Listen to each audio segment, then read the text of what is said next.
Karibu mtazamaji. Makala ya leo ni ya kusisimua, makala ya leo ni ya kushangaza na makala ya leo yatakuelimisha. Mengi yananenwa duniani hasa kuhusiana na kifo cha Papa Francis wa kwanza, ambaye wengi walikuwa wamekusudia kwamba ndiye papa wa mwisho. Matabiri yametolewa, wengi wakaongea mengi na wengi hata wakatunga video kadha wa kadha kuthibitisha kwamba Papa Francis ndiye atakayekuwa papa wa mwisho katika historia ya dunia. Lakini je, swali linabakia, utabiri huu kauanzisha nani na utabiri huu ulitokea wapi ndiposa ukaenea kote ulimwenguni kwa zaidi ya miaka 900?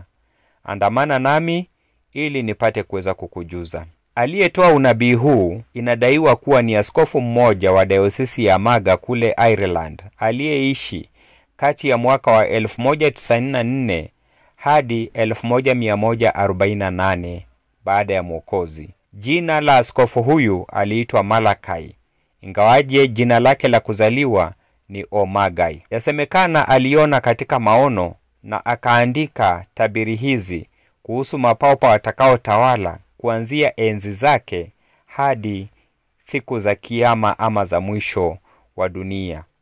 Inasemekana baada ya askofu Malachi kuandika utabiri huu, alipeana kwa papa aliyekuwa anatawala nyakati hizo, aliyekuwa anaitwa Papa Innocent wa pili.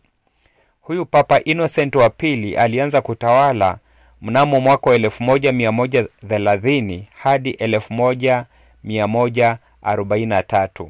Inasemekana kwamba baada ya askofu Malachi kupeana utabiri huu kwa Papa Innocent wa pili, utabiri huu uliwekwa katika makavazi ya siri ya kule Vatican, Urumi, na ikawa ni kwamba ikasahaulika kwa muda mwingi. Mnamo mwaka wa 1590, padri mmoja wa Kibenedikto kwa jina Arnold Wion aliibuka na nakala hizo akidai kwamba amezipata katika makavazi ya siri ya kule Vatican. Yasemekana kwamba kutokana na utabiri huu, Malachi alikuwa ametabiri kwamba tangu mwaka aliopeana utabiri huu kwa Papa Innocent wa pili, mwaka wa 1130, hadi mwisho wa kiyama kutakuwa na mapapa 112. Na wa mwisho atakuwa Petro Mrumi, ambaye ataongoza kanisa takatifu Katoliki katika kipindi cha dhiki nyingi. Akiandika akasema hivi: katika mateso ya mwisho ya kanisa takatifu la Kirumi kutakuwa na utawala wa Petro Mrumi, ambaye atawalisha kondoo. Watateswa sana. Baadaye mji wenye vilima 7 utaangamizwa na hakimu wa kuogofya atawahukumu watu.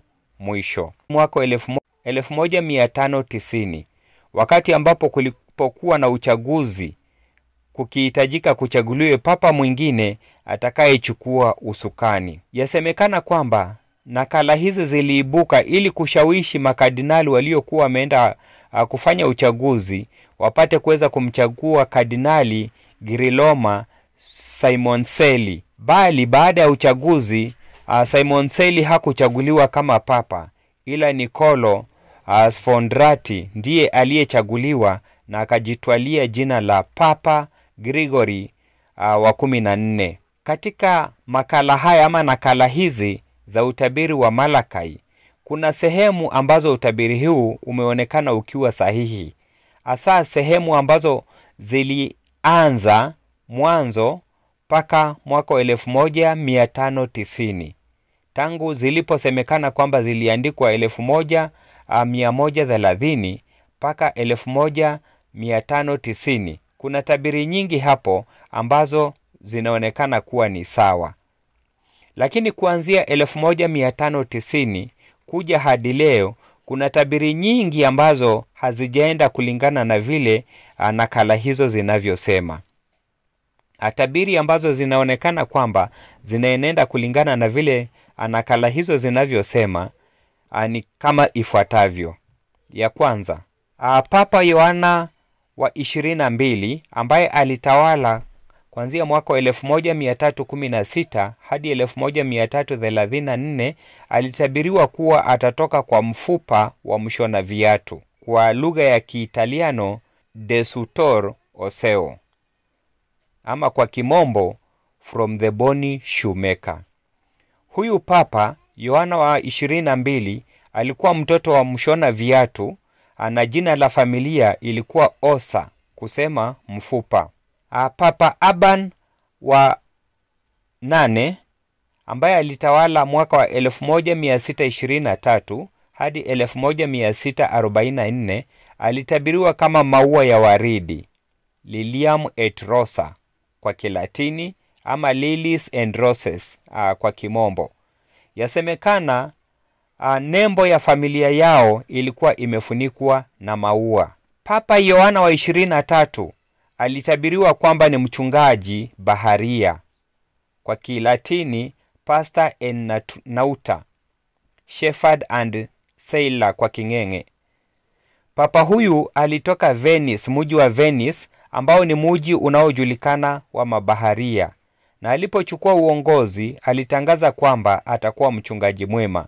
Kwa hivyo wengi wakasema kwamba ametimiza utabiri huo ambao ulisema kwamba atakuwa mchungaji baharia. Papa Benedikto wa 15 ambaye alitawala kuanzia mwaka wa 1914 hadi 1922 alitabiriwa kama kuangamizwa kwa dini, King'eng'e religion depopulated. Papa huyu alitawala kipindi kizito cha vita vya kwanza vya dunia, na pia kipindi ambacho kulikuwa na homa ambayo iliitwa homa ya Spanish ama Spanish flu iliyokuwa mwaka wa 1918. Spanish flu pamoja na vita vya kwanza vya dunia inakisiwa kwamba watu zaidi ya milioni 30 waliuawa. Kwa hivyo wengi wakifuatilia tabiri ambazo zilienda kulingana na vile nakala hizo zinavyosema, wakaamini kwamba nakala hizi ni za kweli na kwamba utabiri huu wa Malakai ni wa kweli. Lakini utabiri huu mara nyingi umeenda kinyume, maana wale waliochaguliwa hawakufuata zile maneno ambayo huyu askofu Malakai alikuwa ametabiri. Kwa mfano, Papa Paulo wa 6 alitabiriwa kama maua, ila hakukuwa hivyo. Papa Yohana Paulo wa 1 akatabiriwa kama nusu ya mwezi, haikukuwa hivyo. Papa Yohana Paulo wa 2 ambaye alitawala kuanzia mwaka wa 1978 hadi 2005 alitabiriwa kwamba atatoka kwenye taabu ya jua, ambayo pia haikukuwa hivyo. Kulingana na utabiri huo, Papa wa 111 amepewa sifa ya utukufu wa mzeituni, glory of the olive. Papa huyu wa 111 ndiye aliyejulikana kama Papa Benedikto wa 16. Wengi wakasema kwamba kwa sababu Papa Benedikto alichagua jina Benedikto, na wana Benedikto wako na kikundi liitwalo wana mzeituni, the Olivetans. Lakini ukweli ni kwamba Benedikto mwenyewe hakukuwa mmoja kati ya kundi hili. Kwa hivyo utabiri huu pia haukuenenda kulingana na vile nakala hizi za Malakai zilivyosema.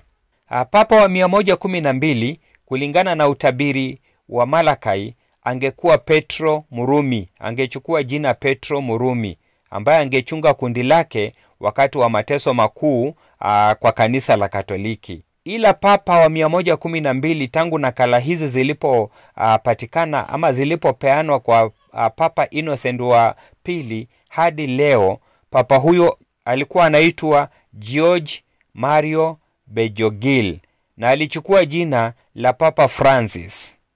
Papa Francis alianza kutawala mnamo Machi 2013 hadi April 2025 wakati ambapo amekufa.